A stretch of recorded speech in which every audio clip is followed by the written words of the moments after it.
Hi sir. Hey hi. ఎవరండి మీరు? ఈ టైంలో ఎక్కడ ఏం చేస్తున్నారు? నేను ఒక ట్రావెలర్, అంటే మిస్టర్ ట్రావెలర్. అంటే రహస్యంగా ఉన్న ప్లేస్ కి వెళ్ళడం, అక్కడ ఏముందో తెలుసుకోవడం, అటువంటివి. అలా దగ్గరలో పని నుండి ఇక్కడ రెస్ట్ తీసుకుందాం అని ఉన్నాను అంతే. సరే సార్, మా ఇంటికి వెళ్తారండి. సరే పదండి. అన్న, నా పేరు నాని, వీడి పేరు వంశీ. మరి మీ పేరు? నాగ్. మరి మీ ఇంటి పేరు? మీకేమైనా క్యాస్ట్ ఫీలింగ్ ఉందా? ఉంటే చెప్పండి, వెళ్ళిపోతా. లేదన్నా, రండి. అన్న, మా ఊరికి 39 కిలోమీటర్ దూరంలో పాత దేవాలయం ఉంది, ఒకసారి వెళ్ళండి, బాగుంటుంది. వెళ్ళను. అంతా మీకు మంచి జరుగుతుందన్న. వెళ్తేనే మంచి జరుగుతుందా? వెళ్ళకపోతే మంచి జరగదా? జరగదంటే మీకు తెలియదు కదా, మీరెందరూ దేవుణ్ణి ఎందుకు పూజిస్తారు? మీ అవసరాలను తీర్చుకోవడానికి. అదేంటని అలా అంటావు?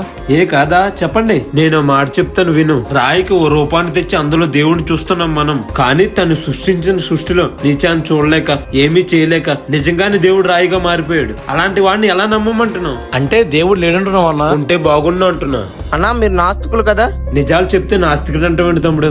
నేను దేవుణ్ణి నమ్మనంతే. అదే మా ఇల్లు.